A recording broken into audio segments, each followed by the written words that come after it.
I'm filming in the bedroom. Excuse me, recording. How old am I? Filming, videotaping.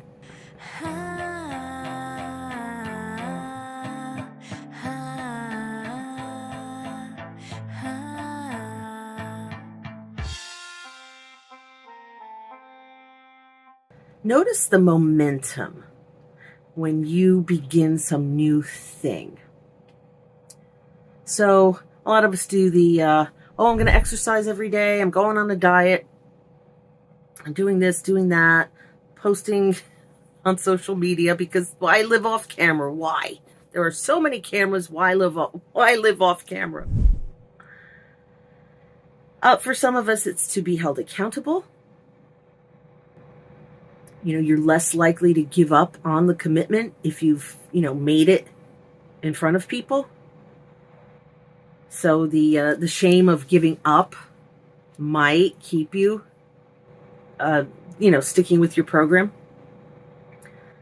There's also our need for validation from others.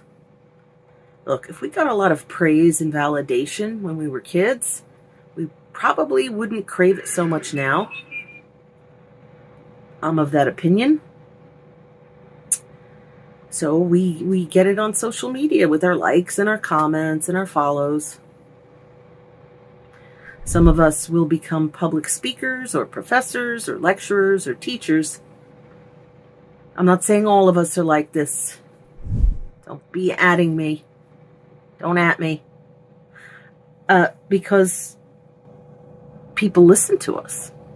And they kind of have to. Unless you're the kind of professor or teacher that won't tell your students to take their earbuds out, which I will do. Like, what is going on here? Class started. But then I hear from another student. She's like, yeah, I think we get too much homework because this teacher feels disrespected. Like, what do you mean? Well, students listening to music during class. What? Control your room. What is this permissive nonsense where you let somebody listen to music while you're lecturing that other students can hear? They could see the disrespect. They can hear the person's music. Just go up to them and say, hey, it's time to pay attention to the lecture now. I will just tell them, this is my class. Turn that over. Turn your phone over on your desk. If it's an emergency, it'll vibrate. You'll look.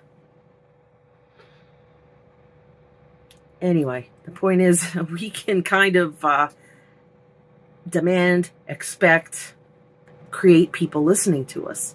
And if we were not listened to, sorry, I'm shaking the little end table thing that the camera's on. I can't sit still when I talk. I gesticulate because I'm Italian. I can say that to the room. You pay attention now. It's time to pay attention now. I couldn't do that as a child, certainly. I was scolded for that. Either my father was tired and gruff and impatient. My mother would right out tell me, if you want money to buy those jeans this weekend. Yes, once in a while I would get new blue jeans.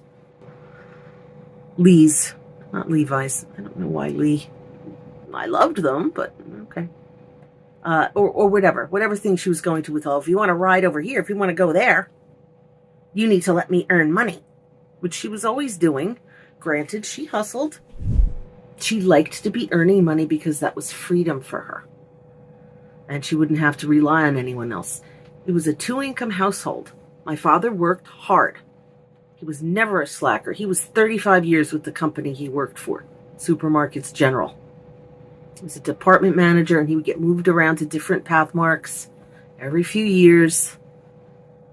He had to work overtime. It was just hard on him. And then came home to a daughter he didn't really understand and a wife who's just relentlessly critical of him. So if I needed any kind of attention, he was grumpy. He was grouchy about it. I didn't like to bother him. And my mother just didn't enjoy hearing about my day and my successes. she would always change the subject and turn it back to, well, I was a public speaker. I read at my 8th grade graduation. Okay, but I was talking about me. It's not a competition. I'm your kid. I didn't know how to say that at the time, nor did I understand that I could say that. Like, Mom, could you just listen? I want you to appreciate me. Everybody appreciates you. Oh, you don't. I don't know. Look, they did their best. I always had clothes and a roof over my head and food and rides to school. And they did the basics of parenting. And sometimes things were lovely. And we would go to the beach as a family. Those are my best memories. They would get along for the most part. We'd go out to nice dinners and they'd get along for the first half of the outing. Our family gatherings were nice. My mother got banished from her side of the family, P.S. Banished from family gatherings because of the embarrassing comments, drama, just fights picked, just bad behavior. But some of those outings were good. It wasn't all pain and torture. It was a lot of pain and torture, but not all pain and torture. It's being listened to, yes. But what I wanted to address is when we start a new thing and we post it on social media, and YouTube is social media, so is TikTok and Insta, wherever we post our stuff, Facebook, we inspire other people. Now, some of it isn't innocent and it's a jealousy competition thing. So what? Because I'm used to that from my own mother. I don't care if that's what you want to do and you're going to start your own channel or talk about whatever. Do it. Even if you're trying to compete with me, do it. If that's what inspired you, if that's what motivated you to get out there and do a thing, then do the thing and talk about it. Who cares if you did it to compete with me? You know how many billions of viewers there are on all these social media platforms? It's not like there's a shortage of people to watch us talk about ourselves. Just do it. But then there's also the idea that, well, I know Lisa in real life and she's of modest means and she doesn't buy designer clothes. Like, she's kind of a working class person. And hey, if she could do this, so can I. You don't have to be some slick looking, polished, glamour girl. I get that expression from my mother. That was from the 50s and 60s, 1950s and 1960s. Being a glamour puss or a glamour girl. Or Miss Gaga. Yep. Lady Gaga was using this old-timey, old-fashioned, way of describing a beauty, a glamorous person. Miss Gaga. How great is that? You don't have to be Miss Gaga to turn on a camera and talk about what matters to you. And people will pay attention. Just put the right hashtags or search terms, whatever. People will find you. You'll be surprised you don't need a lot of people in order to feel validated. Start a thing. Do a thing.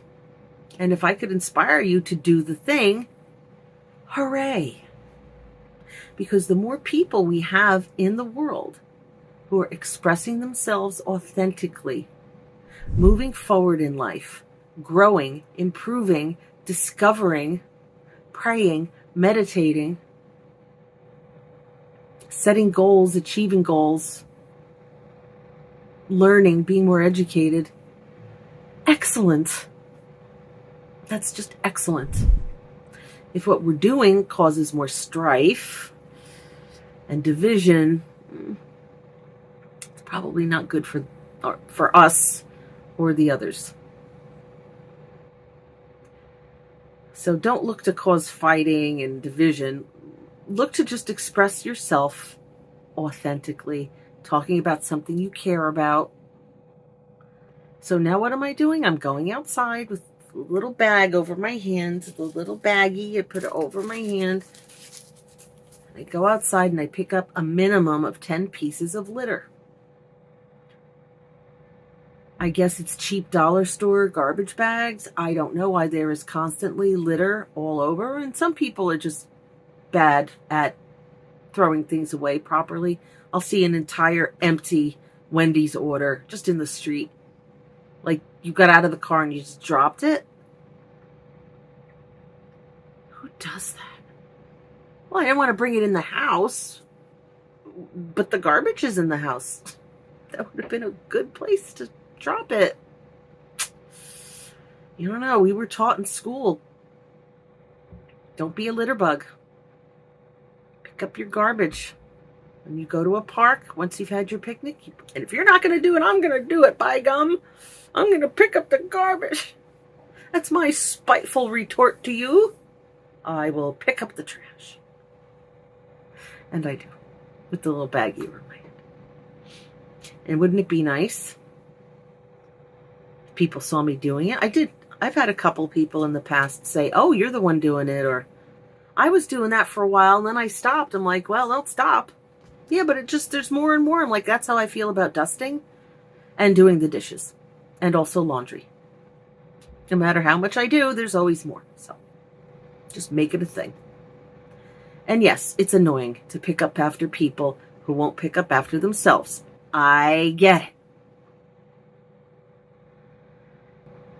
But it's good exercise for me. And if people see me doing it, maybe they'll care a little more. And maybe they'll put a bag over their hand and pick up some trash. So inspire people just by doing a thing. The momentum of you doing it will keep you going and doing it more. But you'll also create momentum out in the world. And then other people might express themselves artistically, motivationally, religiously, spiritually, artistically. Let people see you doing a thing. And if you don't want to do it on social media, maybe do it outside. You can do yoga in the park, you know. Spring is coming. So that's what I have to say today. Now we have a crock pot going in the kitchen. My friend Marnie, who's a delight, and she's visiting. She's crock potting for me. And now I'm going to, and a girlfriend of ours is coming to join us. And I'm going to make my flourless, crustless cauliflower quiche.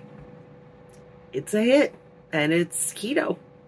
It's not low calorie though, because of all the cheese.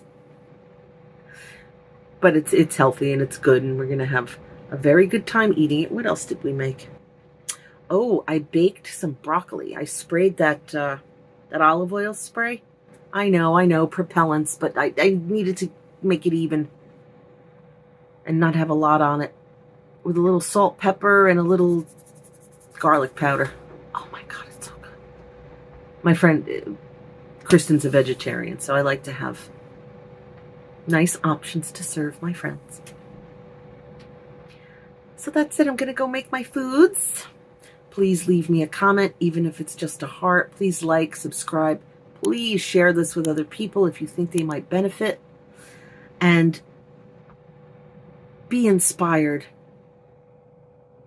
And you'll be inspiring. That's a good goal. Be well.